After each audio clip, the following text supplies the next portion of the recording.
Awesome. Hey guys, so I recently read the Infernal Devices. And by recently, I mean it has been a month, I think, since I read it. But I had some thoughts on it. And I just wanted to share them with you guys. I'm just going to go through my disclaimers. Sorry. Just going to go through my disclaimers now. My first disclaimer is that I have not read all of Cassandra Clare's books. I know that all of the City of Blank, I know that all her books, I'm sure, but I know that a lot of books take place in the same universe, and so the Infernal Devices, is that what I read? Yeah, I know her works take place in the same universe, so the Infernal Devices is supposed to take place in the same universe as the Mortal Instruments, and she's also publishing more books and stuff. So I know that take place in the same universe. So I didn't read the Mortal Instruments, and I know that the Mortal Instruments is what happens after the Clockwork series. So maybe if you read that first, maybe you'll enjoy the Clockwork series more, or you'll have more of an understanding for it, or you'll be like, oh, you'll see the tie-ins and that'll make you like it more. For me, that wasn't the case because I have not read the Mortal Instrument series. I did read the first book, but I read that after I'd already read the first two Clockwork books. I also read the first book of the Mortal Instruments, the first couple books of the Mortal Instruments, I think, when I was in grade 3, so when I was 8. So, that being said, I might not like the series as much as someone who is more experienced with the different series does, but that does not mean it's not a good series. Everyone has their own taste. Also, I don't know why I'm giving this much of a disclaimer, because I didn't hate the series or anything, so I'm disclaiming it like I'm about to trash the book, which I'm not about to do. Second disclaimer, any bad things I do say about the book obviously don't matter, I'm sure it mattered to someone, but obviously my opinion isn't the majority, because Cassandra Clare is a more successful author than most people could ever hope to be. She had TV shows and stuff made after her films made after her books. So I'm not saying anything about her as an author, because obviously she's more successful and knows how to appeal to the masses better than most authors, I would say, because there are hundreds of thousands of authors and not many of them sell as many books as she did and make it to film and stuff like that. So, not saying anything bad about her. Is there anything else? Oh, last spoiler. Last disclaimer, there will be spoilers, but that I assume would be pretty obvious. But I assume the fact that there would be spoilers would be pretty obvious. based on the fact that this is me reviewing the whole series. I'm pretty sure the last book came out 7 years ago, and I haven't read any other books in the Mortal Instruments series, so I'm not gonna be ruining, I haven't read ahead or anything, ruined anything. So yeah, that's all I have to say on that. Last book came out 7 years ago. If I spoil something for you, I'm sorry, but you should have read the book by now. If you're not concerned with being spoiled, then you should have read the book by now, or when you saw the title of the video, you should have not clicked on it. Awesome. So let me just get into the video then. I also want to say that I listened to the audiobooks, and this isn't important, but I did like the voice actors. Actually, I found out that, I think it was in the second book, they switched voice actors in the book, but I didn't even notice when I was listening to the books, which is weird because I listened to them back to back. It wasn't I waited. Sometimes when I listen to an audiobook, I won't listen to the second one for months, but I listened to these back to back, and I didn't notice that the narrators changed. But I think for the second one, Ed Westwick or something like that is his name. He voiced it, and he is Chuck Bass on Gossip Girl. So I'm surprised I didn't notice that, but that was kind of cool. And I was just looking, doing research for this video. I saw that, and I was oh, that's kind of cool. Next, I'm just going to get into the plot summary before I continue with the video. Just to make this easier, not have me rambling trying to explain the book, I'm just going to read the plot summary for the first book, just so everyone has a general idea of what happens in the books. I'm going to read the plot summary from Goodreads, and then I will just start talking about my feelings. So, could I detach this? Probably I shouldn't do that. Let me just move this here. Ooh. So, just gonna read the plot summary real fast. In a time when Shadowhunters are barely winning the fight. So it says in the time when Shadowhunters. So the thing about this book is I did read the first Shadowhunter book after I read the first two of these books.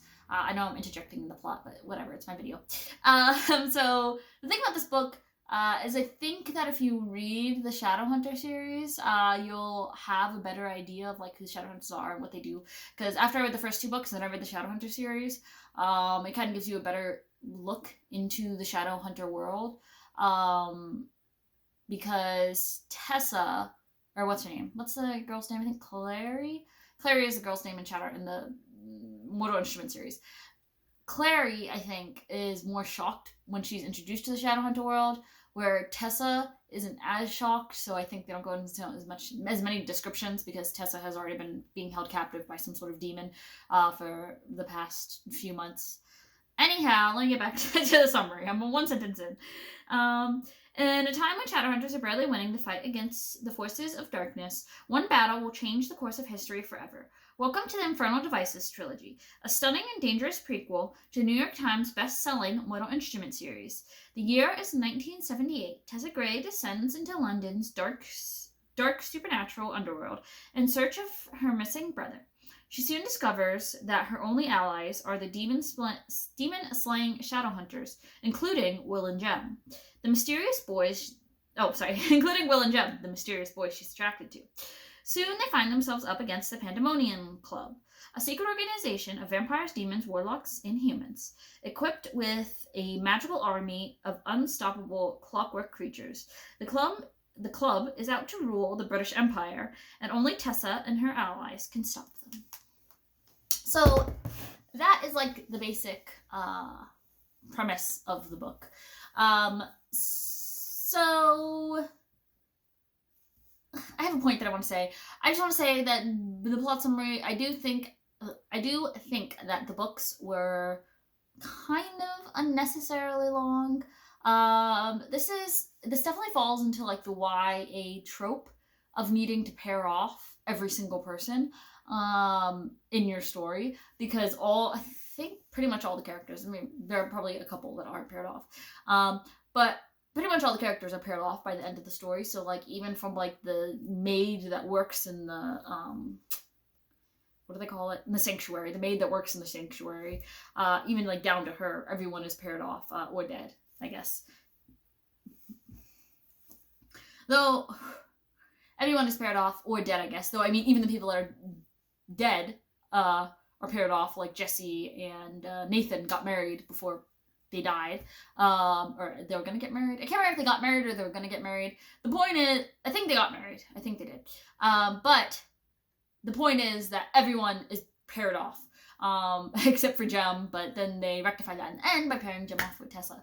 That just kind of spoiled the whole book already. So there's that.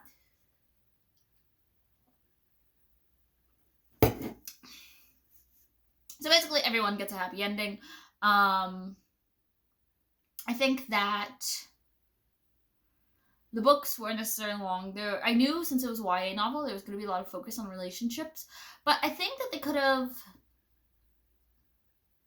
put more focus on the main relationship, or even the main relationships. Like they could have focused more on Charlotte and Henry, and then focused on what's her name? Tessa, Jem, and Will. Instead of adding these side stories, I guess some of them you could argue, or some of them are the main characters, but I mean there are a couple of people in there that aren't the main characters, but they did interest me the most, so I have them in there. So first we have Tessa, who is obviously the main character of the book, that moves from New York to London to be with her brother at the beginning of the book. So the first chapter is her like landing and getting off the boat. She's in London, it's new, her aunt just died, so she's ready to start a new life with her brother. That sounds weird. I just mean she's ready to start her new life, and her brother's going to take care of her while she's starting that life. I think she is 18? Is she 18 when the book starts?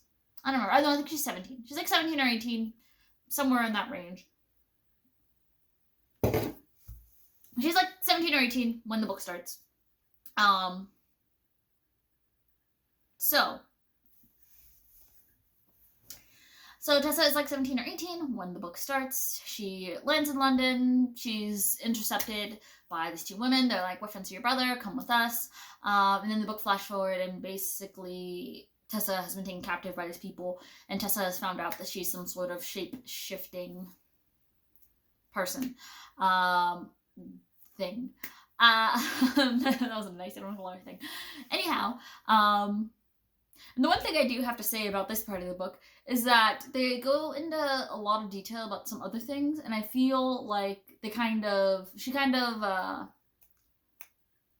made it easy, not made it easy, but it's kind of like a cop-out, because I read the first book in the Mortal Instrument series, and in a lot of series where like a person in their everyday life is. So later in the book, we found out that the reason that Tessa can do the shape-shifting thing is because she's half warlock, half shadow hunter, which has never happened before, but her real mom was kidnapped as a baby, and but it's not, she didn't have to do this. Also, her mom wore the Clockwork Angel, which is like this thing that protects her, and so she was able to give birth to Tessa, and then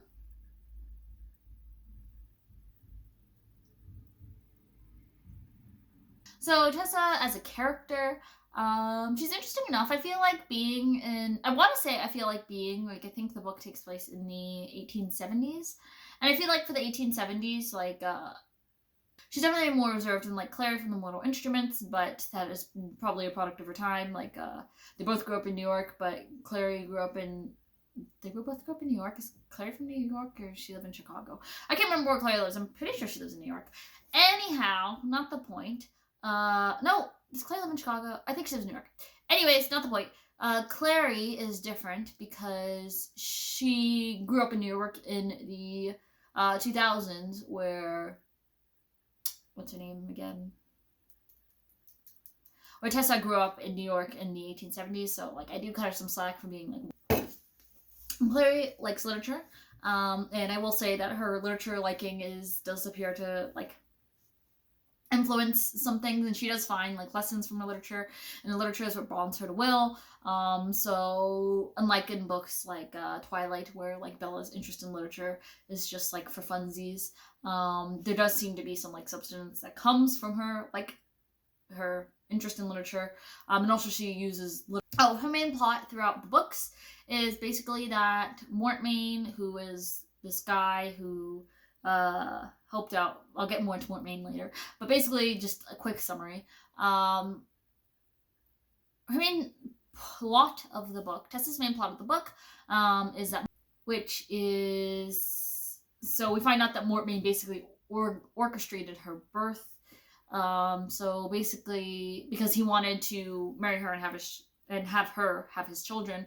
So it's like the most intense form of grooming. So the whole book, she's basically just trying to, like, avoid that and, like, keep Mortmain from doing bad things. The thing about Tessa, I feel, is that she doesn't care that much about the human race. Well, yeah, the human race, I'll say. I feel like she just cares about people in the sanctuary, and I'm sure people, like, when I say this, people could, like, pull out quotes from the book of her caring about other people. But I just feel like, she cares more just about the people that live in the sanctuary. And obviously her other big plot line is that she's in love with Will and Jem. And she is kind of trying to choose between them. She chooses Will. Will's like, you're disgusting. I would never want to have kids with you. So she's like, okay, that was a little hurtful. So then she chooses to be with Jem. But then Will's like, actually, you're not as disgusting as... Now, Will, I liked significantly more than Tessa. I will say that Tessa... She definitely wasn't my least favorite character. I didn't dislike Tessa.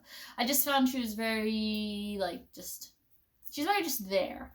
Where I feel like the other characters, like Will, Jem, Charlotte, Henry, I feel like they had more purpose behind them. But then again, I feel like Will, Jem, Henry, Charlotte, those people, and all the other Shadowhunters, they had, been working towards this their whole lives, or even Will's sister, I can't remember what her name is at this moment, but even his sister, but Will had some purpose in his life before all this. He had a lot of significant events. That's the thing, everyone else had significant things that happened to them in their past to affect their future. But then again, I can't really use that excuse because Tessa was held captive for, I think, like 2 or 3 months or something like that, as they tortured her and forced her to transform, to force her to transform into people who I think most of them had been killed. She had all their memories and could recite things that happened to them. So she had a lot of trauma too. But anyhow, Will. So Will is your typical YA tortured past. Well, he's not your typical YA, actually. Because he's not your typical YA. He is humorous. I liked Will for the sense that I much prefer the YA love interest who's like jokey and happy, and even if like he has some like tortured past and he's still kind of sorry. His curse was like Will is afraid. So Will was basically told by this demon that anyone that you love and that knows you love them and you love them back or something, or they love you back, will die or something like that. I don't remember the exact wording of the curse, but the point is he doesn't want to let anybody close to him because he thinks that if he lets anybody close to him, they'll die. So when he was 12, he ran away from his family and came to the Shadowhunters den, sanctuary thing, and he's like, never want to talk to my family again. His family came, tried to get him back. He was like, no, never want to speak to them again. He's been living with Charlotte and Henry and everyone since then. And yeah, he is kind of a jerk, but he is also humorous. He jokes around. And the one person that everyone knows that Will absolutely loves is Jem. And Jem is his best friend. His best friend's dying, which is why he felt that he could get close to Jem because Jem was already dying. Okay, it's neither Marco nor Marcus. It is actually Magnus. Anyhow, so Magnus tells him, he's like, I've never heard of a demon placing a curse on someone. They summoned the demon, I think, or one of the demons type, and the demon's like, yeah, there was never any curse placed on you. Your sister just died the next day from the poisoning from when I initially slashed her, or whatever. And so then Will realizes his curse isn't real, so then oh yeah, I just found it strange that Will never explored his curse. I feel like Will was the one that was spending all his time in the underworld. He was the one that was supplying the drugs for Jem, which I'll get into later. But he was supplying drugs for Jem. He spent a lot of time in the underworld. He was the one that was going to the Pandemonium Club, drinking, gambling, doing all that stuff. So I find it strange that he never just inquired about the curse. So what does he have to lose by asking a couple of demons, like, hey, have you guys ever heard of a curse? Is there a way to break a curse? You would think that a kid that had to leave his parents and felt so guilty would try to do anything to absolve that guilt by finding a way to fix the curse. But it seems like he was cursed, and he was just like, well, this is just me now. I guess I'm cursed. I'll never love anyone for the rest of my life. Oh well. So he just spent, 7 years? 5 years. Maybe it's 5 years. How old is he? I think he's 18. I also wrote something on my notes that's really mean, so I don't know if I should say it. But I will. I wrote that if he really cared about Tessa and Jem, I must have been in a bad mood when I wrote this or something because I was just annoyed with Will's behavior. So this is a great assault. But I said if he really cared about Tessa and Jem, then when he saw Jem taking a turn for the worse, then he should have just left the Nephilim and gone somewhere else and just lived like a hermit somewhere, because he lived like a hermit somewhere. So Jem, Jem was a gem.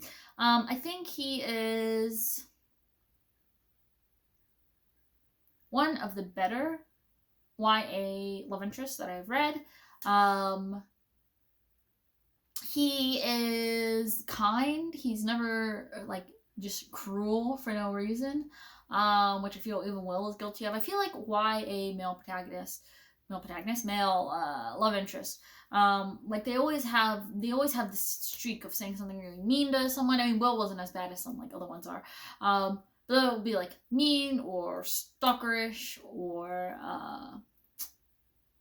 abusive, and you're just supposed to read that and then read that they overcame that, which is fine. I mean, it's good to overcome being mean, not be such a mean person, or not be abusive, or not be stalkery.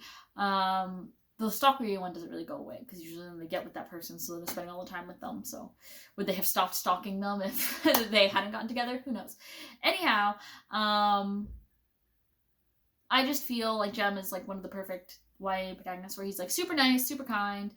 He really respects Tessa's boundaries, where he's like, oh, well, let's see, he takes her out on dates and like, look at this, go for a walk. Wow, look at this beautiful bridge. Look at these other landmarks in London. Like, he's really like showing her around. He's super nice to her, super kind, super sweet. He has his own interests. Like every night, he likes to go and he plays the violin. And he is always talking about how much he loves music, which is really cool. If he wasn't a hardcore drug addict, so this also changes his appearance. He should have black hair, I think, but he has like silver hair-ish, and his eyes also are like silver color. That's the effect of the drug. I think it's called moon something, maybe? I don't know. Someone tell me.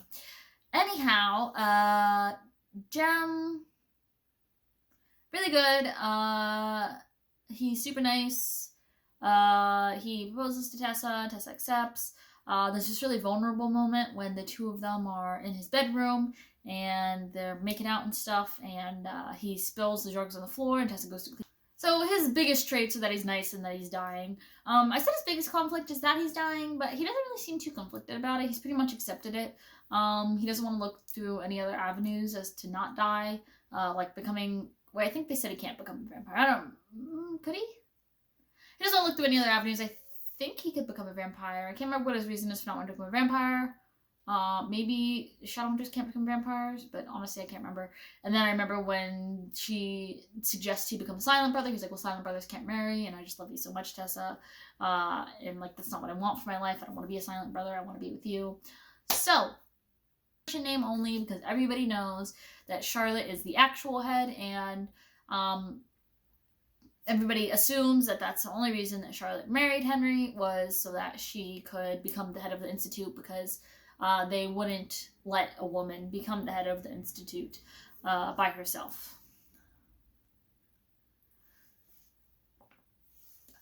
Also, I haven't finished reading City of Bone, or I haven't finished reading the Mortal Instruments series, but I think that Henry's inventions, I think, make it into the Mortal Instruments. So if you're someone who's read the City of Bone, read the Mortal Instruments, you might find like more interested in what Henry's doing and his inventions, because I think they come into play in City of Bone and in Mortal Instruments, but I'm not sure. And then we have Charlotte, and might I say that Charlotte and Henry are characters that I'm constantly forgetting how young they are. Charlotte and Henry are only, I think they're both like 23, 24. Might be wrong about that, about Henry, but I'm pretty sure Charlotte's only 23. I think they're both 23, 24. Yeah, that's right. They're only 23, 24 throughout all the books. But by the way they talk, you would assume they're like in their 40s, or like, I don't know how to describe it, like their attitudes. And I know that they're in the 1870s or whatever time it is in there. Actually, I'm not quite sure.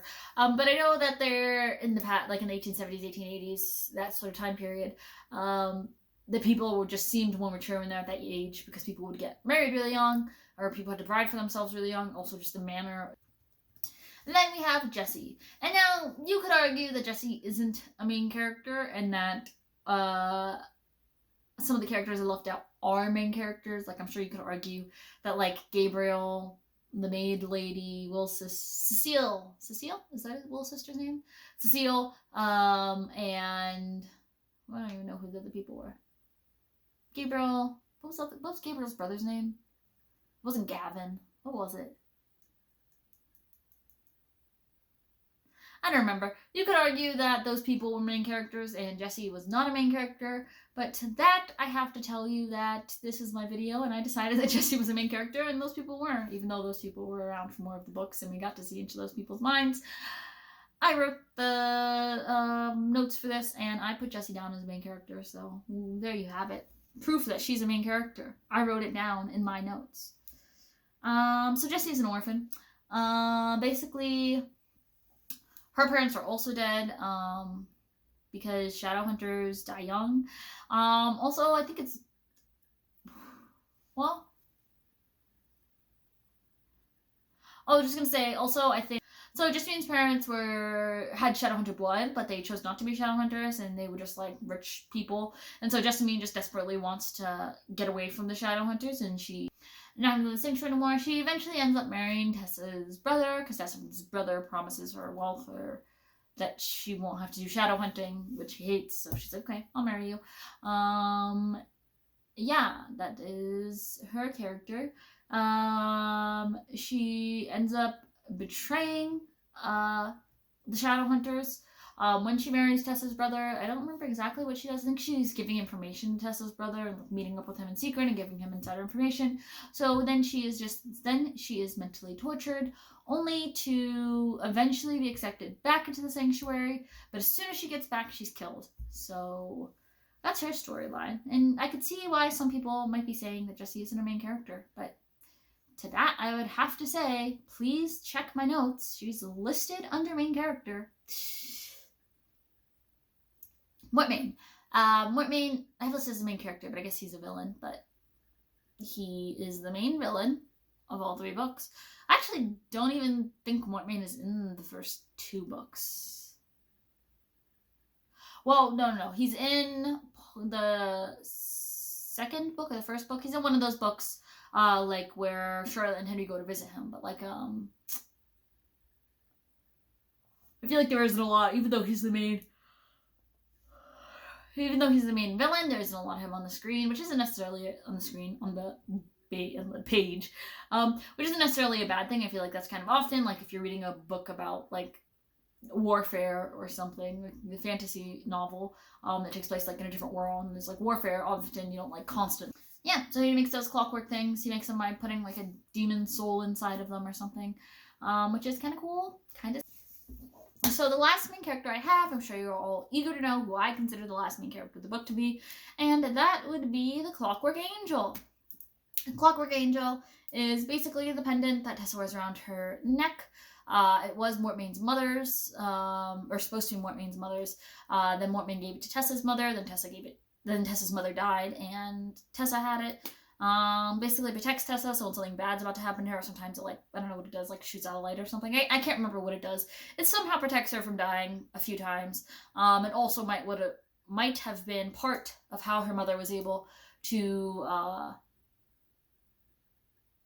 keep Tessa as a baby inside of her. It sounds weird. Keep Tessa in her womb, because usually Shadowhunters will miscarry if they have a demon baby, so part of it was probably because Tessa's mom didn't have the tattoos. And another part of it, they say, is because she had this pendant on her that helped protect her and the baby. Anyhow,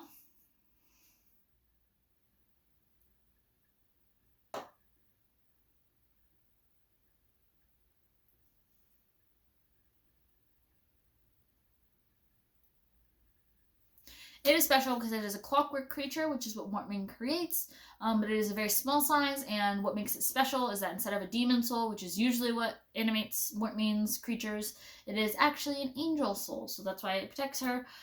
In the end, it kills Mortmain, or rather Tessa like transforms into the angel and kills Mortmain.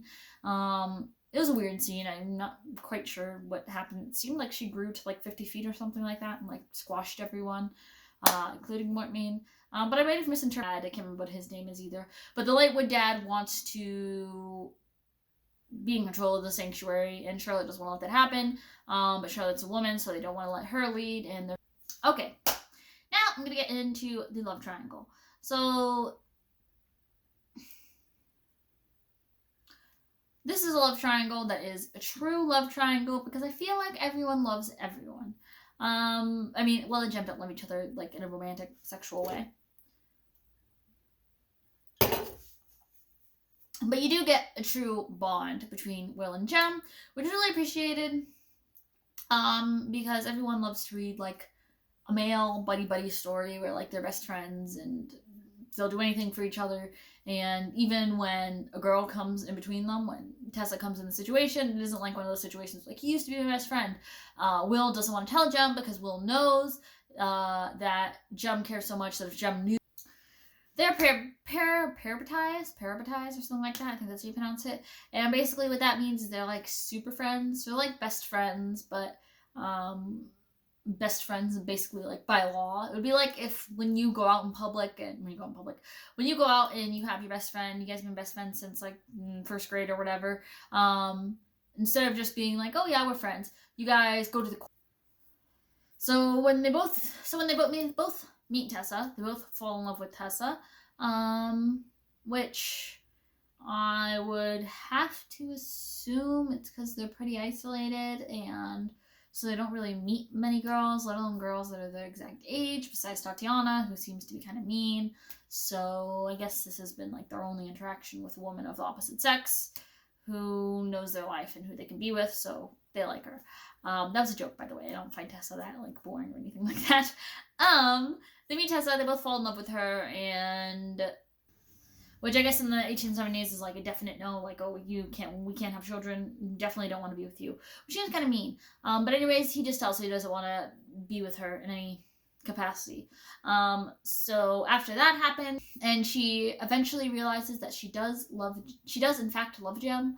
So then her and Jem are engaged, and I think they get engaged somewhere in the second book, or maybe in the first book. I just wish that Tessa herself had been a little more fleshed out, and that we'd gotten to know her more. I feel like we know, maybe this is just me speaking, but I feel like I know Will and Jem's character a lot better than I know Tessa's character. But I do understand that it's kind of hard when you're writing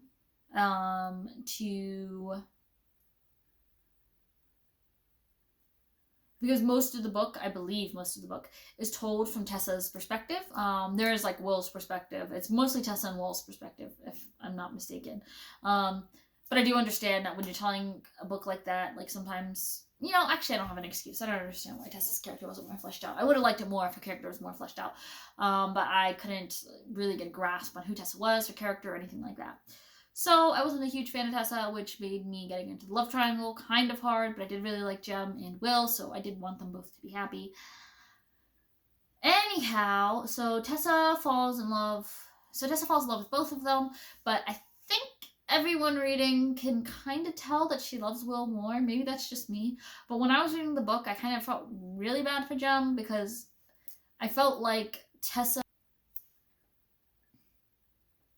Also, I feel like this is evident by the fact that she loved Will more is evident by the fact that as soon as Jem dies, literally Will's like, Jem's dead. I think Will tells her. Yeah, I believe it's Will that tells her Jem's dead, and as soon as she finds that out, she sleeps with Will. Which, again, I would like to look at a situation from a different angle, and I would like to imagine if she was engaged to Will, if in the beginning, or even after, even if she had... if Jem had confessed his feelings to her, Jem's completely healthy in this scenario again. So Jem's completely healthy. Jem confesses his feelings to her. She goes with Jem. Will confesses his feelings to her. So then she goes with Will. Then Will dies. Does she sleep with Jem? I don't think so. I don't think she would have slept with Jem. I think she would have been so distraught at Will dying that she wouldn't have slept with Jem. Again, this isn't saying that she didn't love Jem, but I do think that she loved Will more. And another thing I'll put towards this fact. Also, I didn't feel as bad for Will as I did for Jem, because I felt like Will also didn't take the initiative to like figure out what this whole curse thing was about. Because I don't know, I just felt like if he had asked around, like Magnus was very quick to be like, yeah, I don't think that's a thing. He was like, I thought it was weird that someone had placed a curse on you because I'd never heard of that before. So I think that if Will had asked around, because he was spending so much time in the underworld, that he wouldn't have as much heartache as he did. So I also find it hard to feel bad for Will.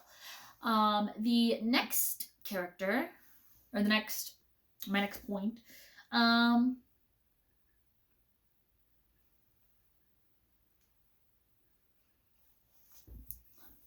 yeah, so all of that being said, I did hope what I was hoping while I was reading the books. I know some people are like Team Will, some people are Team Jess.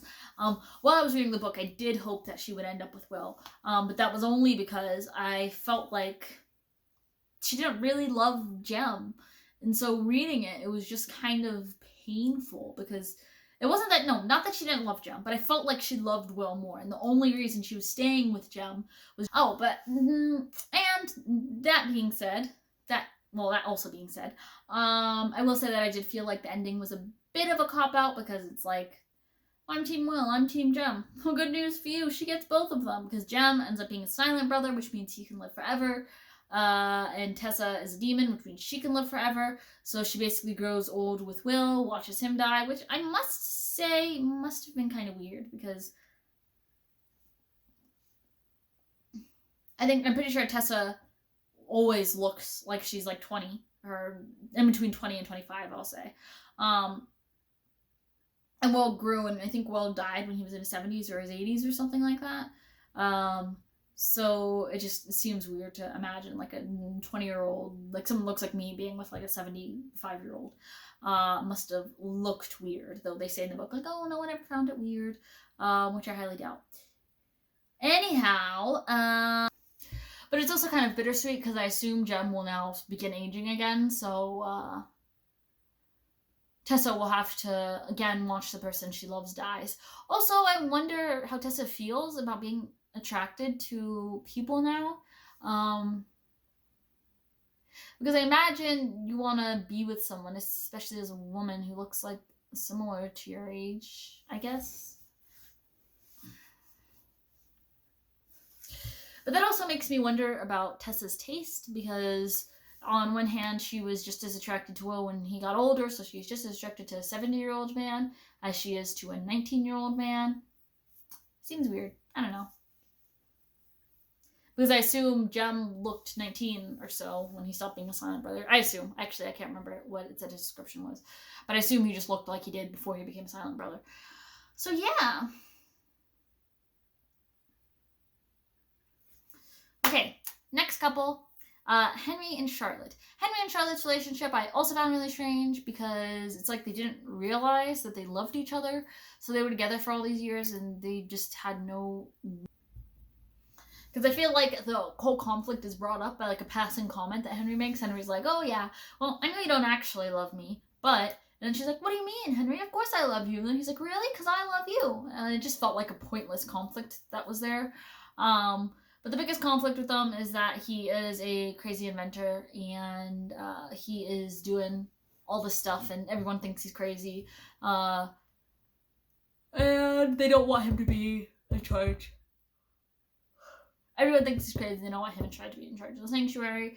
I think that instead of creating that weird conflict between them, I think it would have been really nice to kind of see them lean more into their conflict. And I know I said this already, but I'm just going to repeat it. Everyone in the book did not need a partner. It is actually ridiculous.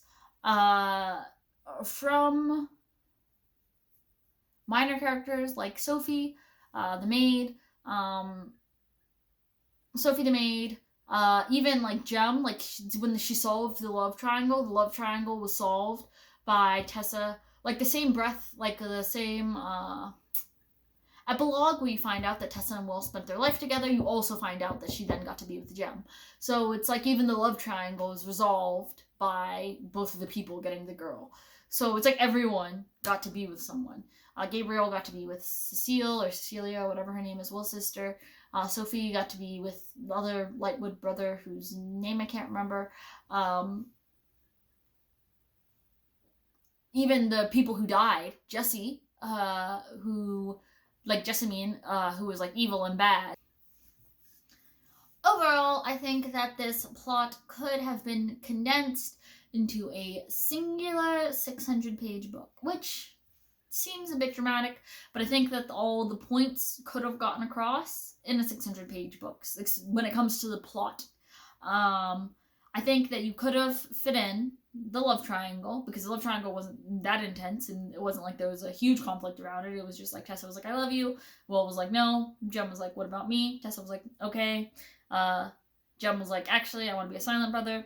Will was like, okay, well, if you're gonna be a silent brother, then can I have her? Jem was like, okay.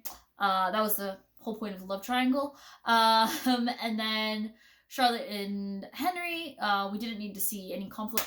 Anyhow, I think that it was important for the Lightwoods to play such a large role. I think the only reason they played such a large role is because they played a large role in the Mortal Instruments series, so people wanted to know more about the Lightwoods and where they came from and all that stuff.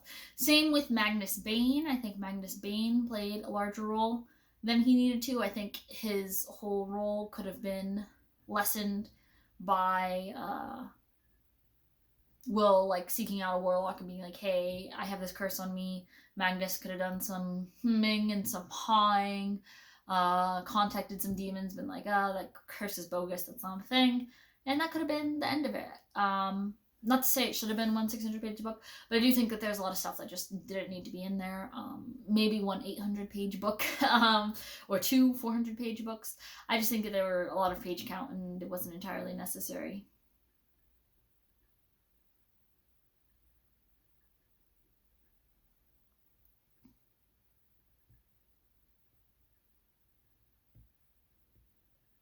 Also, something that confused me, and I looked to the fan wiki to see this, is how did Mortmain, and I'm honestly asking, so if anybody watches this, just put that in. If anyone even bothers to watch this, if you know the answer to this, how does Mortmain know that Tessa is going to be a shape-shifting demon?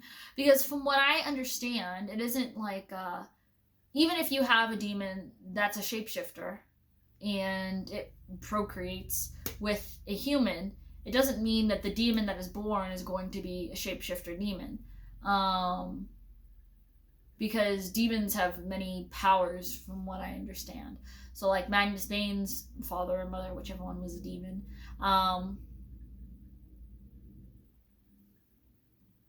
had more powers than what Magnus Bane has. It seems like a lot of warlocks have more like spell-based powers, so they can like cast spells and use magic like that. And so even if her dad was a shape-shifting demon, like how did he know that would be what his offspring would do? Because obviously he knew, because what he was doing was having these women, the Black Sisters, give her things to have her transform into different. So yeah, there are some characters that are a little similar, but to that I would have to say that any series you read that has the same author is going to have, any two series that have the same author are going to have some similar characters. Even authors that are like fantasy authors that are considered like awesome, like Brandon Sanderson, if you read. Now we're going to talk about how the book could have been better. Because Cassandra Clare is a best-selling author, but that is only because I haven't published my book yet. If I published my book at the same time that Cassandra Clare published her book, then nobody would have bought her book because they all would have been so busy buying my book. That is a joke, by the way, because I've never written a book. And obviously Cassandra Clare is a best-selling author for a reason. When I say how could the book be better, I just mean what would have made me like the book more. So, the love triangle, I said this already, but I think more time just bonding the characters. I think that if you're going to have 3 500-page books, that you have ample amount of time to help us create a bond, especially between like Will and Tessa, and Will, I keep calling her Tessa. Is her name Tessa or Tessa? I think it's Tessa. Will and Tessa, and Jem and Tessa. I think that less time should have been spent on the side characters and more time should have been spent on creating that bond between the characters. I think that the main plot of the book was fine. I just would have liked to see more involvement. Like I would have loved evolvement, like not involvement. I would have loved to see the characters evolve a bit more, especially like Tessa. I feel like Tessa went through so much as the books went on. She was held captive and tortured. She lost her brother. First her brother betrayed her, and she found out that her brother always held these resentful feelings towards her, which was most definitely hurtful, because her brother was all she had left in the world, that she knew. So it must have hurt a lot, but I feel like I didn't really get that from the book. And then also when she lost Jem, I also think, a good way to maybe show her evolving was to add more contrast between her old life and her new life. But I feel like Tessa, maybe it was the fact that she was held captive for a couple of months, so you skipped over the months where she was getting used to this like new life of like paranormal things. But without that contrast from her old life to her new life, it kind of just seems like she was introduced to this new life and she was just like, okay, yeah, this is my life now, which I feel isn't exactly realistic. I mean, I don't think a contrast of old life versus new life would have been helpful for a lot of the characters. I think the character who, like, you could really see how much this, like, new life was affecting them the best was Jessamine. Actually, you could really see the desperation she had to get out of the Shadowhunter life and how desperately she didn't want it. And she just wanted to be free. You do get to see it a little bit in Will too, like when he's talking about like the country and like what it was like growing up in the country. I think you do get some contrast of like he had this like calm, peaceful life and he was really happy with his sisters, and then suddenly that was taken away from him. And you definitely get to see it in Jessamine because Jessamine loved her life beforehand, and then suddenly it was taken away from her. Suddenly, like they're like, oh, you don't need it. Though I will say my favorite character was probably Jum. I just found his character very. It's very rare that you read a book and the character is so sweet. Like a main lover is very like sweet, but he also has that like dark aspect to him, but he doesn't take that out on other people. In fact, it seems like Jeb is just like. Then for Will, I don't know. I think that you do see him progress throughout the book. I would have liked it more if he had more of an internal struggle. I know he had a large internal struggle. Will's someone who it is just like he doesn't have, it doesn't seem like he's dealing with the fact that he had to distance people for his whole life. It's kind of like he thought there was this curse, so for 5 years he distanced himself from everyone, only allowed himself to really feel and reciprocate feelings for one person. And then when all that like blows up, he's just like, oh, okay, well, this is my life now. I guess that curse wasn't true. He doesn't seem too disturbed by it. Like, he's annoyed that I said when his sister comes to stay at the Nephilim with the Nephilim, but he isn't upset.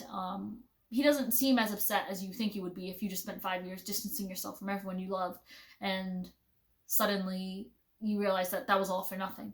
And he doesn't like question like whether he doesn't question enough his decision to become a Shadowhunter, because you would think that you tore yourself away from your family, you did all this, and now you're a Shadowhunter, but what is it for? Because I wasn't doing it to protect my family, it wasn't necessary to protect my family, and then the one person that I really want this for, that perhaps it would be beneficial to be a Shadowhunter for, she is engaged to my best friend, my Perbatai, if I must. So I think that exploring that would have also been kind of nice, like exploring his feelings of like, why am I a Shadowhunter? What my final thoughts on the book? It was okay. I'm not gonna be too harsh on the book. My favorite kind of books. So I didn't like the book that much, but that wasn't necessarily because of the writing, because I definitely read books that had similar writing that I liked more. But my thing with books is I actually not a huge fan of fantasy that takes place in the real world, and is like a separate world but connected to the real world. Like, I don't like ones like this, basically. So I can't judge it too hardly and be like, oh, well, it wasn't my favorite, because like obviously it wasn't my favorite, because this isn't the type of fantasy that I usually like to read, so it's not going to be my favorite book. But I always like to give them a try, because every once in a while you read something and it really knocks you out of the park. So wanted to give it a try. I did read the first Mortal Instruments books. I don't think I'm going to continue with those guys. And I read all of these books. And it was okay. I mean, I didn't have a negative experience. I know some people either like love or hate these books. I don't love or hate them. They were entertaining enough. Like, I listened to the and then on the end, I would obviously like to add that it really, truly doesn't matter what I think, because Cassandra Clare is more successful than I will ever be, and has a better handle on what people like in books than I ever will. I just thought this would be a fun video to make, kind of different from the other stuff I'm doing, but I thought it would be just kind of cool to venture into something different. So yeah, that is all I have for you guys. That was a really long video, so if you stuck around, thank you, and don't forget to like and subscribe.